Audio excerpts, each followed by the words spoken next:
If you haven't done so, please print out this handout. We talk about atoms, we talk about molecules, and we talk about formula units. The thing all three of those have in common is that we can refer to them as particles. So when I say particle, I can be referring to either atoms, molecules, or formula units. So here I have a sample of copper. Copper is made up of individual copper atoms. Here I have water. Water is H2O. It's made up of all nonmetals, so this is a molecular compound. It's made up of individual H2O molecules, so I would say each molecule is a particle. Here I have sodium chloride. Sodium chloride is made up of a metal and a nonmetal, so this is an ionic compound. Ionic compounds are made of alternating positive and negative ions. So it's not like we have individual molecules of NaCl. We just know that there's, for every one sodium ion, there's one chloride ion. And that's a formula unit. And just like we can talk about how we have a dozen eggs, meaning 12 eggs, we can refer to the mole, M-O-L-E. So the mole is a unit that groups particles into amounts that are easier to work with. Because you can imagine, if you're a chemist and you're dealing with trillions and trillions and trillions of atoms at a time, you don't want to count all of those. So we use a convenient counting number. So the symbol for mole is MOL. And 1 mole of something has 6.02 times 10 to the 23 things. So whatever the things are, if you have 1 mole, that means there's this many of them. So when I talk about atoms, I can say if I have 1 mole of atoms, that means I have 6.02 times 10 to the 23 atoms. And this number is called Avogadro's number. When written out in full, this is what that number looks like. So instead of writing all of those zeros, we shorten it to scientific notation. It's 6.02 times 10 to the 23. And just so you are aware, this picture up here shows 1 mole of copper atoms, 1 mole of water molecules, and 1 mole of sodium chloride units. But let's move on. So if we know how many moles of particles we have, we can calculate how many particles there are. Or if we know how many particles there are, we can figure out how many moles that is. It's kind of like if I have 2 dozen eggs, you know that means I have 24 eggs, because each dozen contains 12. So knowing that each mole contains 6.02 times 10 to the 23, we can figure out how many particles there are. So let's look at this first example. How many atoms are there in 2 moles of carbon? Well, I know there's 2 moles, and each mole contains 6.02 times 10 to the 23 things. So if I multiply Avogadro's number by 2, that will give me my amount. So sticking with my significant figure rule, I should have 3 significant digits in my answer. So I should have 1.20 times 10 to the 24 atoms in a 2 mole sample of carbon. Now the next question goes the other way. Now we're asked how many moles of water contain this many molecules. So we're kind of going the other way now. This time I'm going to take my total number of molecules and divide it by Avogadro's number. And that will give me the number of moles. It ends up being 3.00 moles. But I want to draw your attention down to here. This is where we get into the notation. So for number of particles, we don't want to write out number of particles all the time. So there's a short form for that, and it's a capital N. So capital N represents the number of particles. We also have number of moles. So number of moles is also a letter N, but this time it's a lowercase n.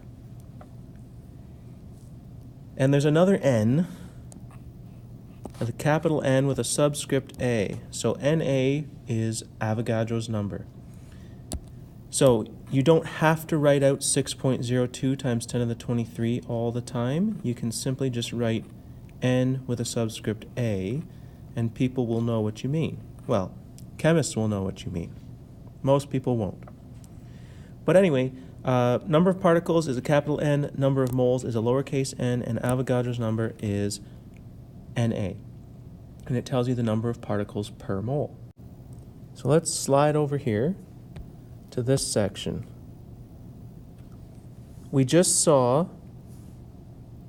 use of some equations. So we said number of moles is equal to number of particles divided by Avogadro's number. Now I have this triangle to the side, and I want to show you how I use that. I'm going to fill in the triangle like this. So this is useful if you have trouble rearranging equations. So when I look at this triangle, I have number of moles in the bottom left. So if I want to calculate number of moles, I look at the position of the other two variables. Well, I have particles on the top and Avogadro's number on the bottom.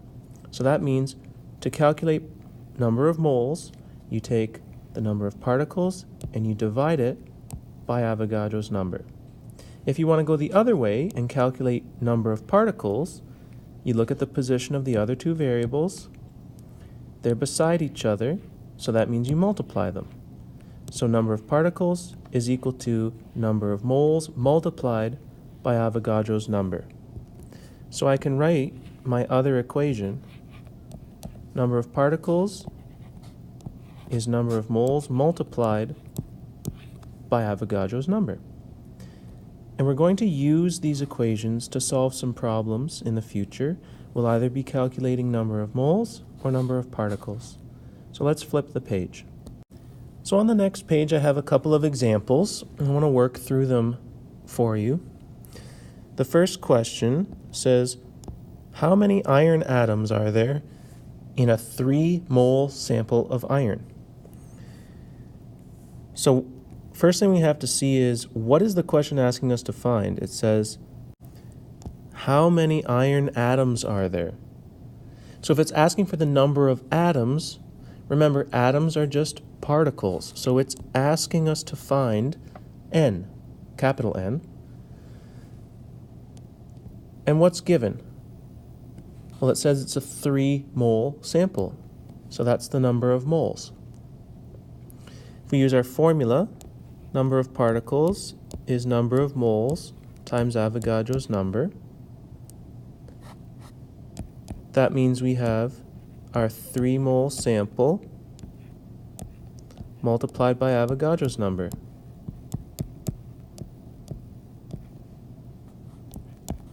And if you do the math, you should have 3 significant digits in your answer, because this number has 3 significant digits, this number has 3 significant digits, so our answer is going to have 3 significant digits. So when we do that, we round it to 1.81 times 10 to the 24. And we're talking about iron atoms. So we have 1.81 times 10 to the 24 iron atoms in our 3-mole sample. And if we go down to the next example, it's talking about an 18.9 liter bottle of water used for a water cooler. It contains 6.31 times 10 to the 26 water molecules. Now here's what it's asking. What amount in moles, so that's lowercase n, of water makes exactly 1 liter of water? Well, we're given information for 18.9 liters of water. We know how many water molecules are in that. So now we just need to figure out how many particles or how many molecules of water are in 1 liter.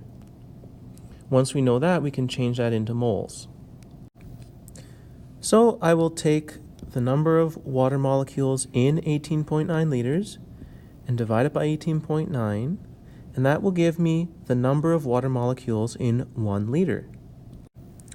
So that gives me 3.34 times 10 to the 25 molecules of water in 1 liter. So now I can move on to the second part of my calculation, and I can calculate the number of moles. Remember, it's number of particles divided by Avogadro's number. So I'll take my number of particles, divide it by Avogadro's number, and I get an answer of 55.5 moles.